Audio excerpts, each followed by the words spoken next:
Então, falei de ego experimental, diálogo com o ego racional do Descartes, falei da memória poética, desse encantamento da recordação diante dos acasos que temos diante de um contato, de um encontro que temos para proporcionar um relacionamento amoroso, uma sensação de leveza à experiência vivida. Mas a memória é sempre algo plástico, a gente pode sempre ressignificar, dependendo do momento presente que nos encontramos, de um modo emocional.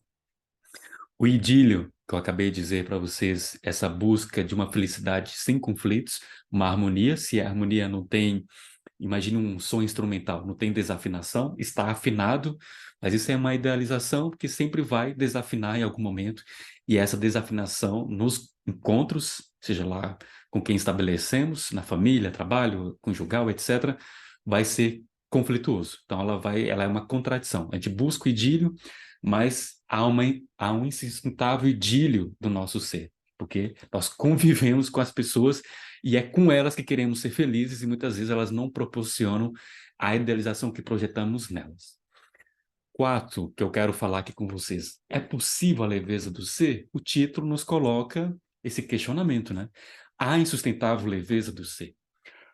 É importante salientar, eu disse, num dado momento eu fiz duas vezes a citação do ensaio, a vida como ensaio. A gente vive a existência como se estivéssemos não tendo uma preparação como os atores têm para um teatro, os músicos para uma orquestra ou algo do tipo. Então, a gente já está vivendo. A gente projeta, tem propósito, mas quando vem já está no cenário e vai assim mesmo. Eu não ensaiei, já dei aula, dou aula, etc., mas eu não ensaiei essa fala aqui com vocês. Isso é baseado com o conjunto da experiência que eu tenho e tem coisas que eu estou falando aqui que eu estou dizendo pela primeira vez, mesmo que eu já escrevi o livro sobre o Kundera, etc. Porque vem um imprevisto, vem uma ideia na minha mente, algo do tipo. Não temos o controle a todo momento das ações que estamos orquestrando no tal momento presente. Então, a pergunta é possível a leveza do ser? E esse questionamento é importante destacar digamos, os venenos emocionais que temos, ou venenos mentais. Nas tradições antigas, oriental ou ocidental, e aprecio muito a psicologia budista, né?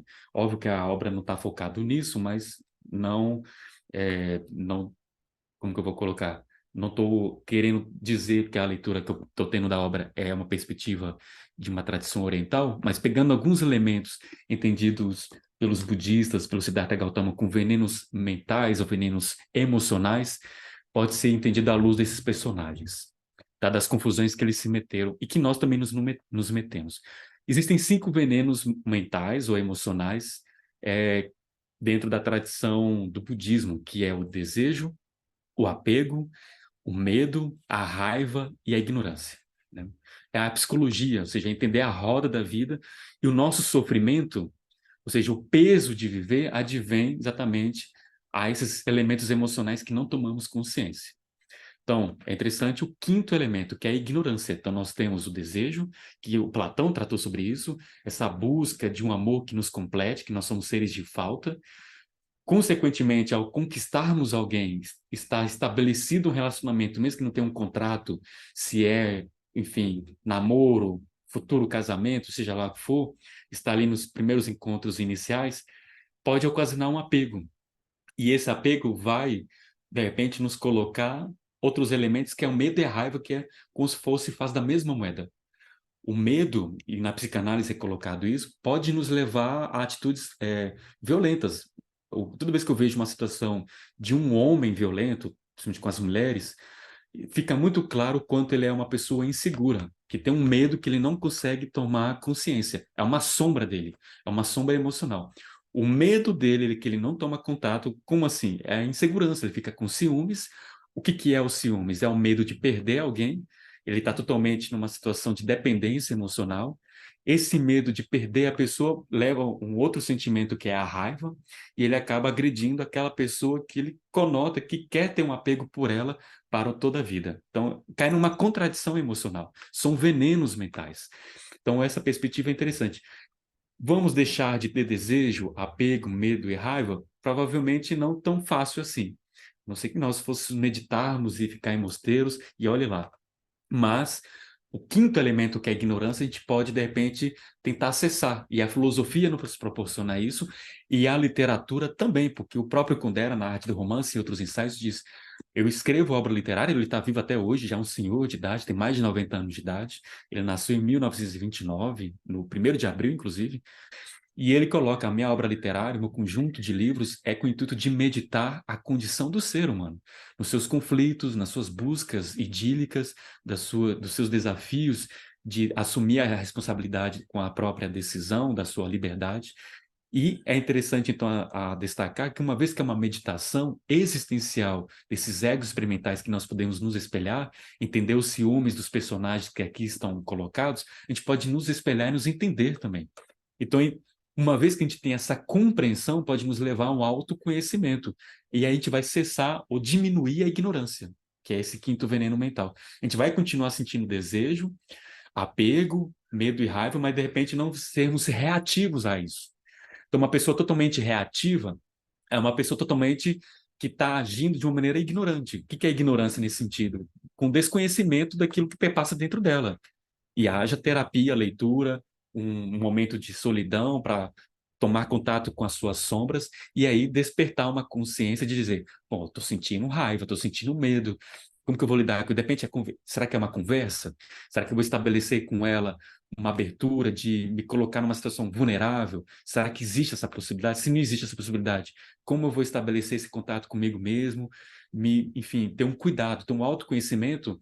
Não é uma mera viagem mental ou seja, desculpa o termo, uma masturbação mental e intelectual. É uma prática de cuidado de si, uma prática de cuidado das suas próprias emoções. E a obra pode nos trazer essa possibilidade de a gente se ver nesses personagens, não só em Sustentável Leveza do Ser, mas de repente eu dou aula, às vezes, de literatura brasileira, e a obra de Machado de Assis, Dom Casmurro, cai também como luva sobre isso.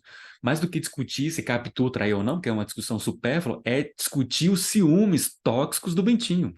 Então tem ali totalmente um apego, uma pessoa que tem uma ideia fixa, e a partir daquilo que ele tem como ideia de uma verdade mental, que não tem nada a ver com os fatos necessariamente, ele acaba reagindo de uma maneira que não tem uma responsabilidade, não tem uma resposta consciente.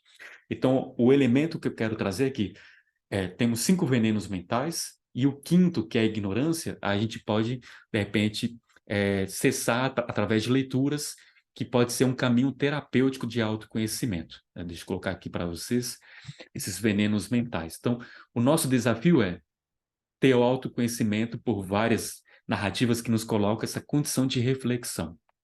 Então, a leveza, é possível a leveza do ser? Já é colocado nessa circunstância. Não é, a leveza do ser é uma projeção. Por isso o livro é insustentável, a leveza do ser. Porque isso vai cair num outro elemento que eu quero falar agora, que é o quinto aspecto, é o peso de viver.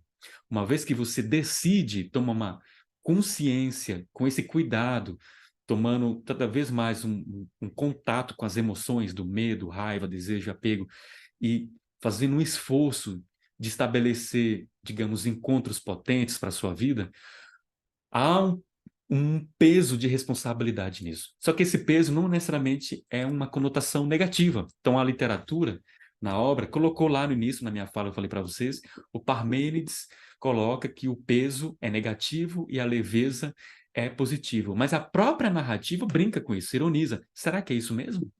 Porque o eterno retorno coloca como mais pesados fardos, mas ao mesmo tempo pode nos conotar uma conscientização ética da vida que é efêmera, que vai passar, mas aquilo que fazemos agora, o modo que vivemos aqui e agora, vai conotar as consequências disso no futuro, uma vez que é um efeito dominó. Então, a leveza do ser é algo que é uma mera projeção mental, é essa circunstância. Ela pode colocar com uma diretriz, é um mapa, e não há nenhum problema ser um mapa, ter um propósito, um projeto, mas a gente não pode confundir o mapa com a geografia.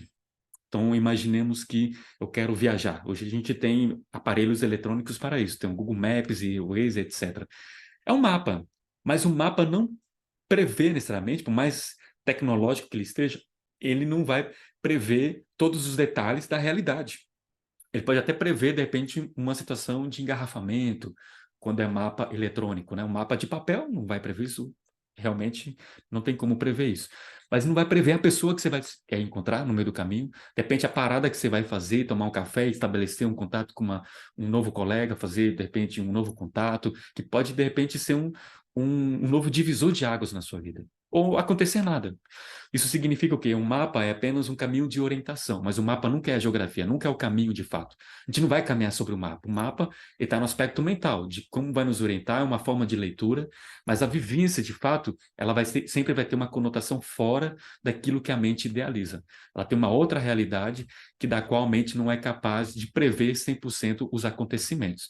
Aí cai no elemento do trágico, a tragédia, e o Nietzsche trabalhou muito isso, o próprio Kundera, de uma maneira, digamos, sem nomear a palavra tragédia, a tragédia não é sinônimo de desgraça. Toda desgraça é uma tragédia, óbvio. Teve o episódio no ano passado do Capitólio, né? Vocês devem lembrar, em Minas Gerais, que caiu uma parte de algumas das montanhas, né? Sobre as pessoas que estavam em alguns barcos. Aquilo lá é uma desgraça, consequentemente uma tragédia. Mas nem toda tragédia é uma desgraça. Ou seja, pode ter algo trágico, de repente, de ter ficado desempregado, ou alguém, de repente, ficou numa situação de ter rompido um relacionamento amoroso, ou qualquer outra circunstância que fugiu do seu controle. Foi trágico uma crise de pânico, vamos dizer assim. Não é necessariamente uma desgraça, mas é trágico. A pessoa perde o controle de si. A pessoa está numa situação trágica de lidar com um sofrimento profundo que nós chamamos de depressão. Então, a tragédia pode ser conotado, os gregos vão chamar assim, é aquilo que foge do nosso controle. E uma pessoa muito insegura quer, na sua ansiedade, controlar tudo e todos ao seu modo. E esse controle de tudo e todos ao seu modo é uma forma mental de insegurança, ou seja, ela está com medo, e esse medo faz com que ela tenha um projeto idealizado, um mapa mental de como a realidade deve ser ao seu redor. Mas isso não é possível a todo momento. Mesmo no relacionamento de intimidade com família, algo do tipo, com filhos e etc. Sempre vai ter muitos elementos, e não são poucos, que vai fugir desse controle que a pessoa quer estabelecer para a realidade. Então, a tragédia para os gregos é tudo aquilo que foge do controle do nosso ego. A gente não controla, a gente não são. Lá eles têm, na tragédia grega, tem os deuses, né? Então, os deuses podem até interferir na realidade, mas o ser humano, ele não interfere na realidade como os deuses são capazes de interferir. Os deuses podem interferir de um certo modo, mas há um limite para isso. E se ele se achar que pode interferir por completo, ele cai na híbris, que é o ego inflado. Então, ele pode ter ou seja, achar que pode ter uma superioridade aos próprios deuses. Tudo isso no sentido simbólico, né? Híbris como ego inflado. Então, a tragédia, que é tão um elemento literário que ficou na dramaturgia, está na dramaturgia, no teatro, ao longo de vários séculos, é essa apresentação de como a realidade é. Então, existe a realidade como ela é, e existe a realidade como queríamos que ela fosse. E a leveza do ser é a busca de uma realidade como ela poderia ser, mas nem sempre vai acontecer conforme imaginamos. Porque existe um elemento trágico de como a vida é e teremos que admiti-la. Dentre elas, a nossa finitude. Dentre elas, passar por determinadas situações de luto, de perdas, enfim, de situações das quais não queríamos estar vivenciando, de repente, um adoecimento, não de repente de nós mesmos, de uma pessoa que temos um total carinho, afeto, ou algo do tipo. Então, a tragédia é isso que está fora do nosso controle, está na realidade, que é sinônimo de vida, e não podemos, de fato, colocar como idílio que isso não vai acontecer. Ou seja, vai sempre haver desarmonias. Então, a leveza do ser é algo insustentável. Dito